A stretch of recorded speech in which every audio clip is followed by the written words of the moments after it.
रामगढ़ गांव में गोविंद नाम का एक आदमी अपनी पत्नी सपना और 2 बेटियां चिंकी और मिंकी के साथ रहता था। अपनी बेटियों की पढ़ाई और घर का खर्च चलाने के लिए गोविंद मटका कुल्फी बेचने का काम किया करता था। घर में उसकी पत्नी सपना मटका कुल्फी बनाती थी और गोविंद उन्हें गली गली जाकर बेचा करता था। गोविंदा के हाथ की मटका कुल्फी बच्चों को बहुत पसंद थी। गर्मी की छुट्टियों में गांव के छोटे बड़े बच्चे बूढ़े सब लोग गोविंद के हाथ की मटका कुल्फी खाते थे। सुनिए जी, आप इस बार भी मटका कुल्फी बेचने का ही काम करेंगे। इस काम में मेहनत ज्यादा और कमाई कम है। हाँ सपना, गर्मियों में लोगों को मटका कुल्फी खाना बहुत पसंद है और लोगों को मटका कुल्फी खाते देख मुझे भी बहुत अच्छा लगता है। ये सब तो ठीक है, लेकिन बस मटका कुल्फी बेचने से हमारा घर का खर्चा पूरा नहीं चलता और फिर चिंकी मिंकी को अच्छी पढ़ाई भी तो करवानी है। अरे तुम परेशान मत हो, सब अच्छा होगा। मैं बाजार जाकर मटका कुल्फी बनाने के लिए सामान लेकर आता हूँ। जब तक तुम कुल्फी बनाने का सारा सामान बाहर निकाल दो।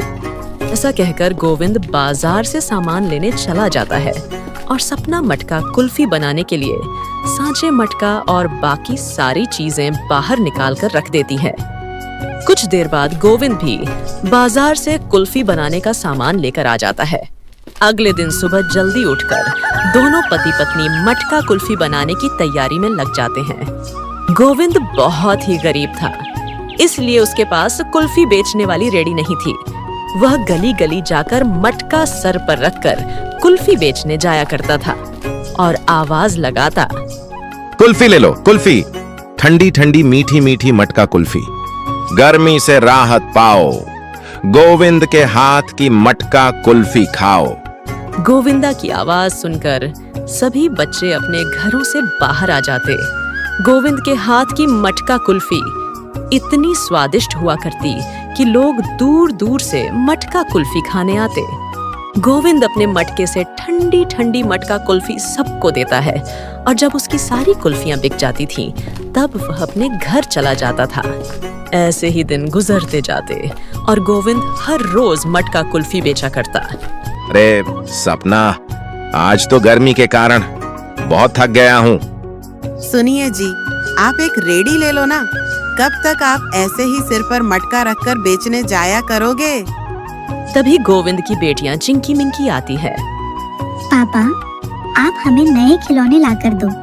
हमारे सभी दोस्तों के पास खिलौने हैं, हमारे पास एक भी नहीं है। हाँ पापा, मुझे भी नई गुड़िया चाहिए। ठीक है, इस बार मैं अपनी दोनों बेटियों के लिए खिलौने लेकर आऊंगा। ऐसा सुनकर चिंकी मिंकी खुशी से नाचने लगती है। अगले ही दिन गोविंद और सपना मटका कुल्फी बनाने की तैयारी में लग जाते हैं।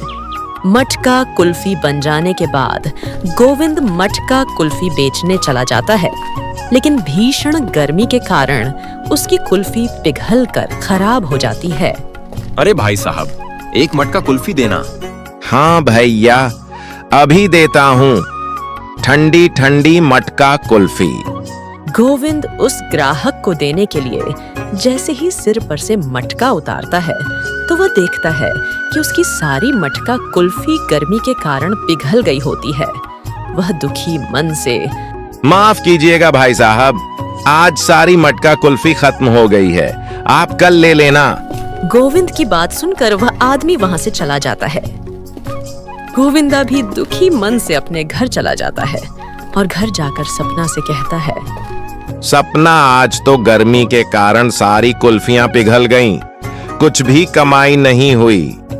अगर ऐसा ही चलता रहा तो मैं अपनी बेटियों के लिए खिलौने कैसे लाऊंगा? आप परेशान मत हो, भगवान पर भरोसा रखो, सब अच्छा होगा। मैं आपके लिए खाना लेकर आती हूँ। फिर वह चारों बैठकर खाना खाते हैं और सोचते हैं कि ऐसा क्या किया जाए कि कुल्फी गर्मी के कारण पिघले नहीं, और खाना खाने के बाद वह सोने चले जाते हैं। कुछ देर बाद बहुत तेज बिजली कड़कने लगती है और बारिश भी शुरू हो जाती है।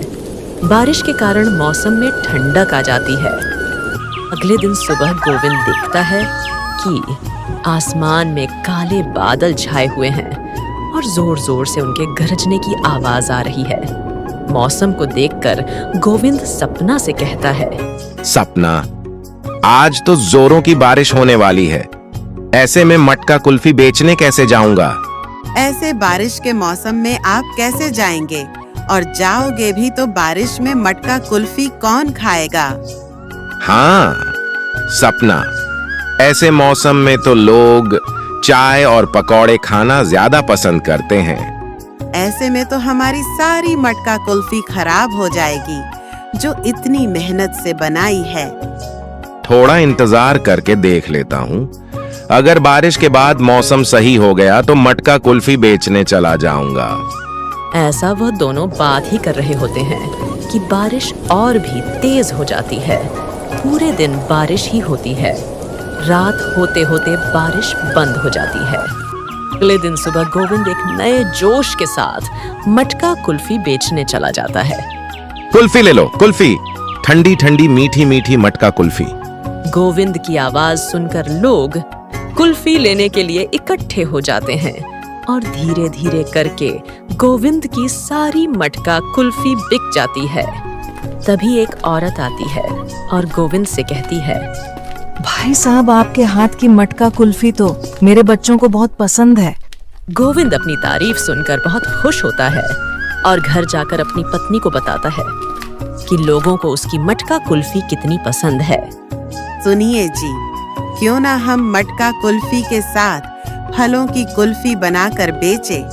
इससे एक तो लोगों को नई चीज खाने को मिलेगी और हमें दुगना मुनाफा होगा।